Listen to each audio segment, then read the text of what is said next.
My friends call me the Labrador. I'm always looking for food, but that's a different story. They call me the Labrador because I'm playful, I'm happy, and I love making new friends. And that's me, absolutely. But there's a side of me that people haven't seen.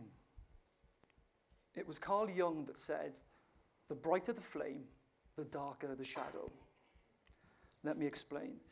You see, despite the positivity on the surface, it wasn't that long ago that I would retreat to my office at home, I would close the door behind me, and I would slowly melt into a puddle on the floor. I would lay there, completely paralyzed, unable to move. So overwhelmed and so depressed that I was frozen. And I would lay there for literally as long as it took until I had the energy to drag myself up off the floor. And I'd walk back into the flat as if nothing had happened.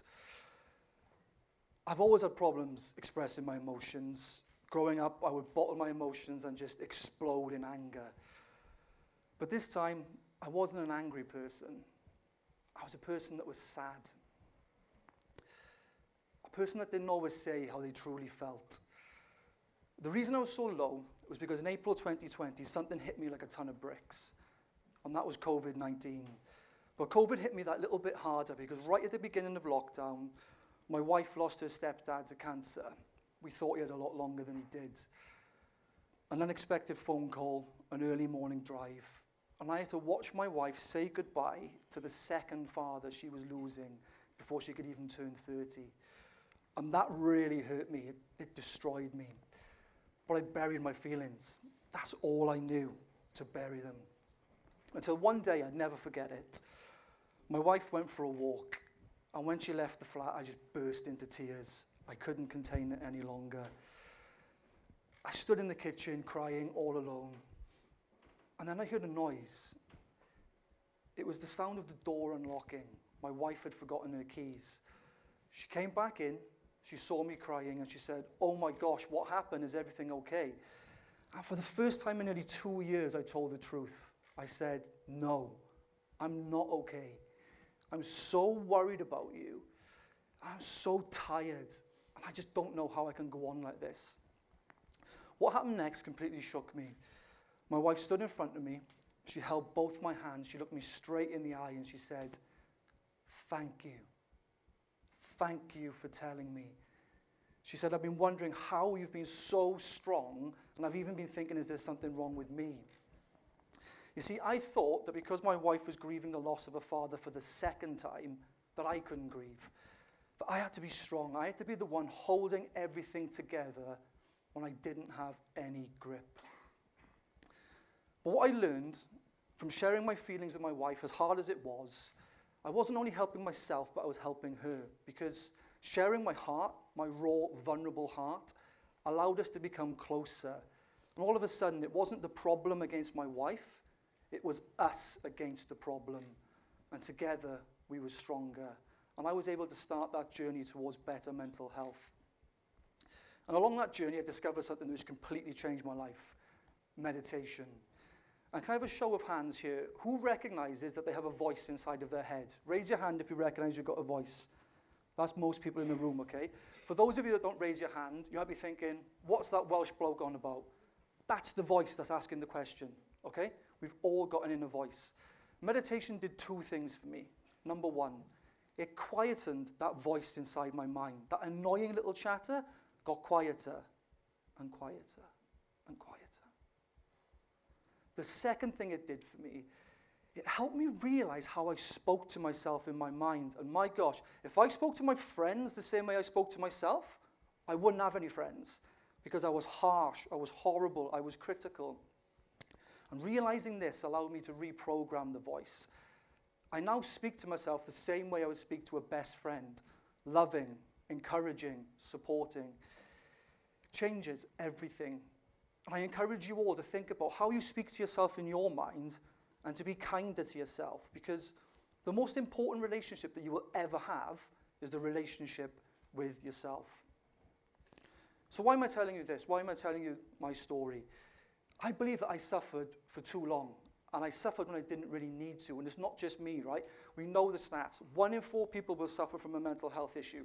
That means that someone that you know is suffering right now. The pandemic saw an increase of 25% in anxiety and depression. It's getting worse. And if that's not enough for you, last year, the World Health Organization reported that anxiety and depression cost the global economy $1 trillion in lost productivity.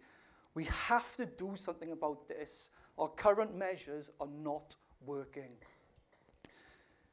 So I reflect on my own journey and I think, why did it take me so long to master my mind? And I'll put it down to 2 reasons. Number 1, stigma. Number 2, a lack of education. I've got a simple solution to solve both problems. To illustrate my point, let me ask you a question. What's the first word that comes to mind when I say mental health? The first word. I asked this question to audiences all over the world, and what you'll see on the screen is a typical set of answers. Now, the words that I get most popular are depression, anxiety, struggle. The words are always negative. And I make the point to the audience, I say, well, if I asked you what's the first word that comes to mind when I say physical health, I can guarantee you wouldn't say broken arm, cancer, the flu. You wouldn't just suddenly go to the negatives. So why do we do it with mental health? I think we've got mental health wrong. We don't speak about mental health. We speak about mental illness. We focus on all the things that could go wrong. But let's be honest, that ship has sailed. That perception is too ingrained in society. We can't turn this ship around. But I've got a suggestion. If we want to change the narrative, we have to change the narrative. My invitation to you is to start using the words mental fitness, because the word fitness inherently implies that you can work on it, that it can go up or down. Just like physical fitness. My definition of mental fitness is simple. Just like physical fitness strengthens the body, mental fitness strengthens the mind. We just have to work at it. But that's where we're going wrong. We don't work at it. Now, let me give you an analogy. If I sat on my sofa, eating junk food for a month, ordering takeaway to the front door, watching Netflix, I'd probably have an amazing month, right? But if I got up after a month of doing that and tried to run 5 kilometers, I wouldn't be able to do it. I'd probably pull a muscle, my body would be so stiff, be huffing and puffing. To make a comparison to mental fitness, what we're doing today in 2024, we're sat on the sofa for a month eating junk food, not moving, and we get up and we try and run a marathon. Because guess what? Life will hit you in the face. Someone you love could fall seriously ill. You could fall seriously ill. The love of your life could break up with you. People close to you will pass away someday. I'm sorry to say it, but it's a fact of life. But we're not prepared for it mentally, and that makes it so much harder than it already is. So, what if I told you that you could train your mind? That you could train yourself to be prepared for these things? So these big events get easier, and everyday life gets easier. Well, you can. That's what I discovered on my journey, and now I'm a mental fitness coach. I travel the world helping companies and individuals train their brain to be mentally fit. So the million-dollar question, how do we do it?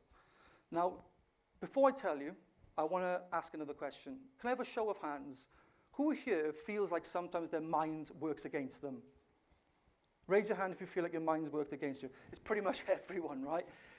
It's inbuilt. We have this thing called negativity bias. Our brains love predicting horror, right? It's to try and keep us safe, but it's overactive. Our brains often work against us. What I believe is that we can train our minds to work for us. FOR. I use that as an acronym. F for focus, O for optimism, R for resilience. Because if you're super focused, perpetually optimistic, and really resilient, you're going to live a good life. You're going to be able to achieve all of your goals, professionally and personally.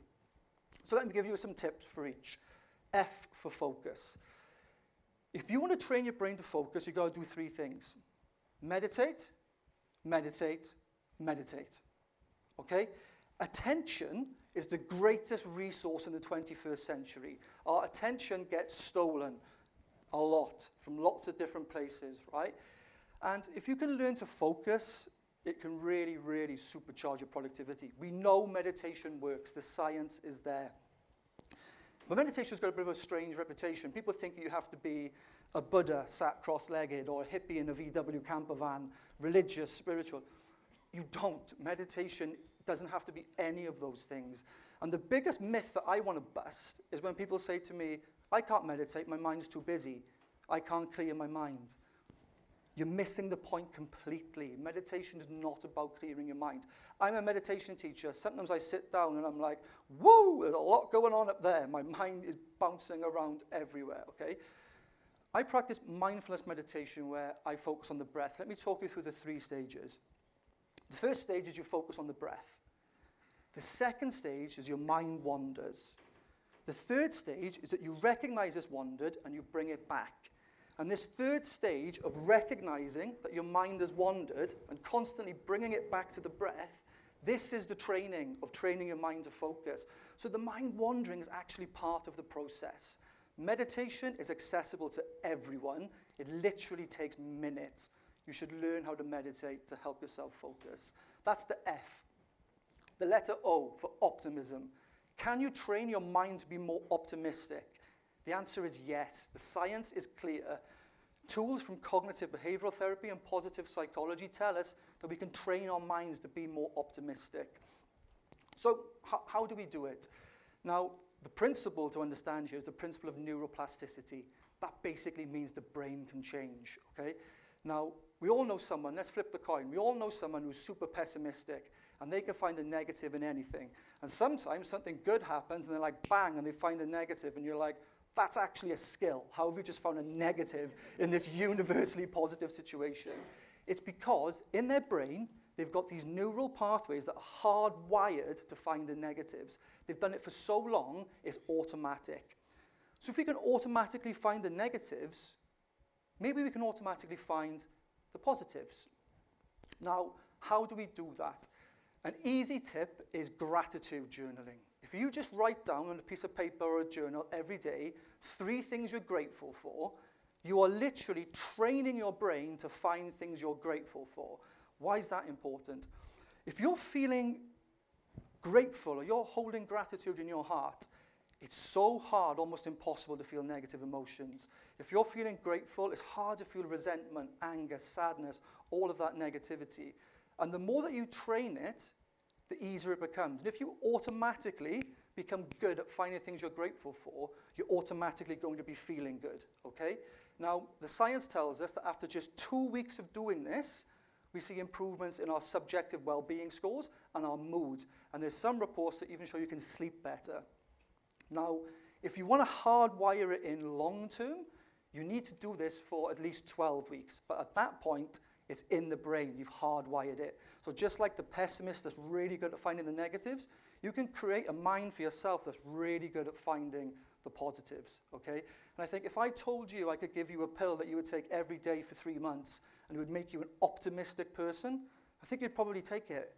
And if a pharmaceutical company could sell that, my God, they'd be rubbing their hands together, wouldn't they? So we've done F for focus, O for optimism. I'm going to talk about resilience now, and there's so many things that I could talk about with resilience, right? But I'm just going to give you one thing that's really, really easy to focus on, one thing that you guys can all do the minute that you leave here, okay? Now, I've got a question for you again. Who charges their phone in their bedroom? Raise your hand. 60, 70% of the audience, almost everyone, right? These things. Slide into my DMs. DM stands for distraction machine in my mind, because that's what these things are, right? They're so distracting. Charge your phone in a different room. If you use your phone for your alarm, don't make excuses. Buy a cheap alarm off the internet, a $5, go old school. Now, not having a phone in the room does wonders for lots of reasons, right? Firstly, these things are addictive. I'm addicted to my phone. You're addicted to your phone. Let's just be honest about it. We're all addicted to our phones, right? Now, if you are in the bedroom, you're going to look at it first thing in the morning. You're going to look at it before bed as well. And I mentioned these things steal our focus, but they also steal our sleep. And sleep is critical for resilience. Sleep is a cornerstone of resilience. We all know that life is harder when we're underslept, right? We're snappy, we're just... the inner chatter that I was talking about, that gets louder when we're sleep deprived. Now, I could talk about the science behind this, right? And the science really simply is the phones emit a particular type of light, which is blue wavelength light.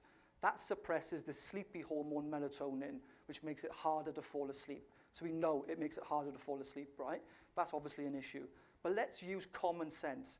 If you're scrolling on your phone before bed, stimulating your mind, chances are, by the way, you woke up and started stimulating your mind from minute one. If you're stimulating your mind all day, and you think that you can just go from that constant stimulation, hit your head on the pillow and fall asleep, it's pretty naive. It's like trying to park a car at 70 miles per hour. It's not going to happen. Create space, get your phone in a different room. That will improve your sleep. That will have a knock-on effect for your resilience, okay? So we've covered FOR, focus, optimism, and resilience. Get your mind to work for you. Now, imagine a world if all of us would do this and take ownership of our mental fitness. So many of the world's problems would quickly dissolve. So as I conclude, I want to remind you of 3 key messages, okay? Number 1, it's okay not to be okay. It's completely normal to struggle at times. We've got to drop this ridiculous stigma. Raise your hand and ask for help. Vulnerability is our most accurate measurement of courage. Message number 2, you are far more resilient than you can ever imagine, I promise you. And if you're listening to this and you don't feel resilient, remember, resilience is a skill. It can be learned and trained. You're going to be okay. And finally, my most important message, the future belongs to mental fitness. For too long, we've only focused on mental health after the crisis hits. But what if we didn't wait for the breakdown? What if we trained our minds every day the same way that we train our bodies? Imagine a world where every individual, starting with you, takes ownership of their mental fitness, where training the mind is just as natural as going for a run. How are you going to become mentally fit? Because that's how we revolutionize mental health, by embracing mental fitness. Together, we can change the world. Thank you.